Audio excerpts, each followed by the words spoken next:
শিক্ষক শিক্ষাবৃন্দ এবং আজকে আমাদের ডাকে সাড়া দিয়ে SI, NSI, DSB, police super সহ মিডিয়ার ভাইদেরকে ধন্যবাদ জানিয়ে আমি আমার বক্তব্য শুরু করতে যাচ্ছি।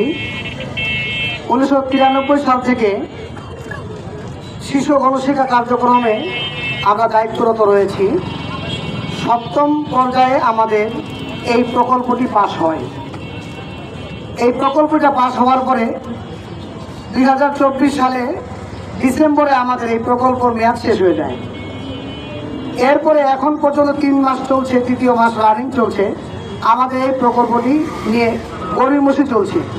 আমরা প্রায় 32 বছর যাবত বৈষম্য শিকার, অবহেলিত বিধায় আমরা সারা বাংলাদেশে মসজিদ শিক্ষক কল্যাণ পরিষদের পক্ষ থেকে একযোগে প্রত্যেকটা জেলাতে আমরা মানববন্ধন ডেকেছি। আমাদের এই মানববন্ধনে আমরা 5টি দাবি ডক্টর মোহাম্মদ ইউনূস প্রধান উপদেষ্টা মহোদয়ের কাছে আমরা বলতে চাই, তিনি আমাদের এই 5টি দাবিকে তিনি যেন মেনে নেন।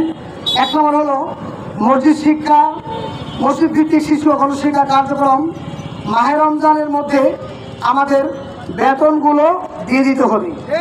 2, বেতন বৃদ্ধি সহ ঈদ উল ফিতরের পূর্বে বকেয়া বেতন ও বোনাস প্রদান করতে হবে। 3, প্রকল্প স্থায়ীকরণ করতে হবে, আউটসোর্সিং এ দেওয়া যাবে না। 4 নম্বর, শিক্ষক শিক্ষাগণের প্রয়োজনে কেন্দ্র স্থানান্তরের সুযোগ প্রদান করতে হবে। 5, শিক্ষক শিক্ষাগণ অসুস্থ কিংবা মৃত্যুবরণ করলে শিক্ষক তহবিল গঠন করে এককালীন অর্থ প্রদান করতে হবে। এ কথা বলে আমরা আমাদের মানববন্ধন আজকে এখানে স্থগিত করছি। তবে আমি একটি কর্মসূচি ভবিষ্যতের জন্য বলছি। সরকার মহোদয়কে, প্রধান উপদেষ্টাকে আমি লক্ষ্য করে বলতে চাই, আমাদের এই মানববন্ধন আজকে সুশৃঙ্খলভাবে আমরা করলাম। এরপরেও যদি আমাদের দাবি দাবা মানে না হয়, ঈদের পরে আমরা কঠিন কর্মসূচি সারা বাংলাদেশে একযোগে দিতে বাধ্য হব।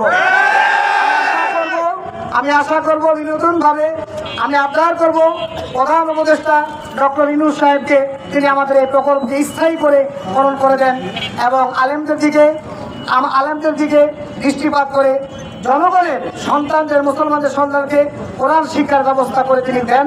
এ কথা বলে আমি আমার সংক্ষিপ্ত বক্তব্য শেষ করছি। আসসালামু আলাইকুম ওয়া রাহমাতুল্লাহ। সম্মানিত সুধী, সকলকে সাধুবাদ জানাই। আজকে সহযোগিতা করবার জন্য সারা দেশে একই সাথে প্রতিটি উপজেলায় আজকে আন্দোলন হচ্ছে আমাদের 5 দফা দাবি নিয়ে। আমরা একটা শিশু বাচ্চাকে মানব সম্পদ রূপে রূপান্তরিত করতেছি। আমাদের শিশুরা আমাদের কাছ থেকে শিক্ষা নিয়ে দামি সম্পদ হচ্ছে। শিক্ষার কাজে নিয়োজিত আছি আজকে দীর্ঘ 30 বছর, কেউ আছি 35 বছর। অদ্যাবধি পর্যন্ত আমাদের বেতন স্কেল করা হয় নাই। আমাদের স্থায়িত্বকরণ করা হোক, ঈদের আগে আমাদের বেতনগুলো নিশ্চিত করা হোক, আমাদের অনুশীলন প্রকল্প আমরা চাই না, আমরা স্থায়িত্বকরণ চাই। এর আগে প্রমোদনা সুপারিশ করেছিল, আমরা স্থায়িত্বকরণ চাই। একটাই দাবি আমাদের, স্থায়িত্বকরণ চাই, বেতন বৃদ্ধি চাই। আমি সকল শিক্ষকের দীর্ঘায়ু কামনা করে আমি আমার সংক্ষিপ্ত বক্তব্য অল্প সময়ের জন্য এখানে শেষ করছি। আল্লাহ হাফেজ, পরে দেখা হবে।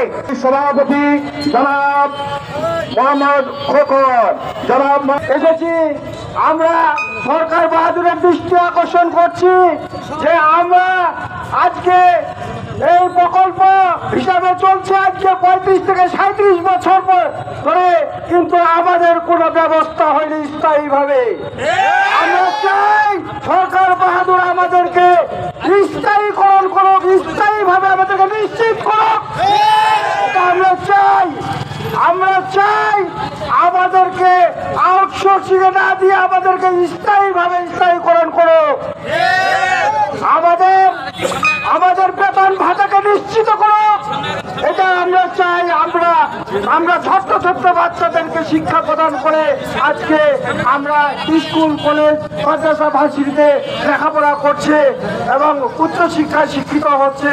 তাই সরকার বাহাদুরের কাছে আমাদের এই আবেদন যে আমাদের এই প্রকল্পকে স্থায়ীকরণ করা হোক। আমরা স্থায়ীকরণ চাই। এই বলে আমি আমার বক্তব্য শেষ করে সংক্ষিপ্ত বক্তব্য শেষ করে সম্মানিত সাংবাদিক ভাইরা, সম্মানিত যে কাজগুলি করে মসজিদ ভিত্তিক শিশু ও গণশিক্ষা কার্যক্রমে আমাদের 3টি স্তর রয়েছে। একটি স্তর রয়েছে প্রাথমিক শিক্ষা, 4 থেকে 6 বছরের বাচ্চাদেরকে আমরা শিক্ষা দান করি।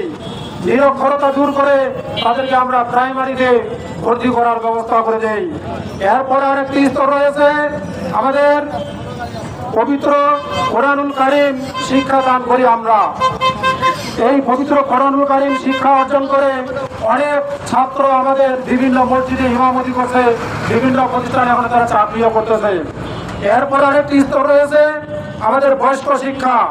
এই বয়স্ক শিক্ষার মাধ্যমে যারা নিরক্ষর তারা অক্ষর জ্ঞান পায়, নিঃস্বাক্ষর যারা স্বাক্ষর করতে জানে না তাদেরকে স্বাক্ষর শেখানো হয়। সম্মানিত শিক্ষক ভাইরা, আপনারা ধৈর্য ধারণ করে কথাগুলি শ্রবণ করুন।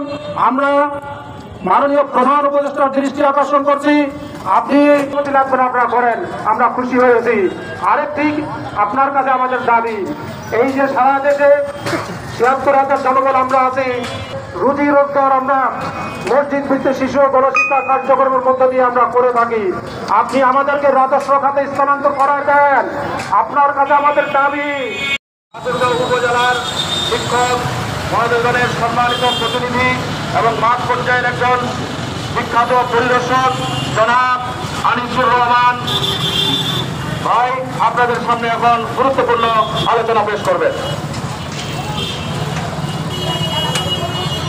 ঠাকুরগাঁ জেলার সুযোগ্য ডিসি মহোদয় এবং আমি ধন্যবাদ জানাই অন্যান্য প্রশাসনিক কর্মকর্তাদের, আমি ধন্যবাদ জানাই সোশ্যাল মিডিয়ার সকল ভাইদেরকে, যিনারা কষ্ট করে এসেছেন।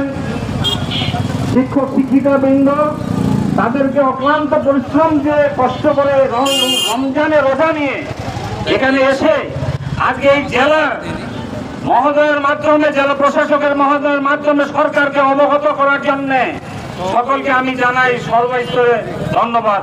আসসালামু আলাইকুম রহমতুল্লাহ। আমি বলতে চাই, আমি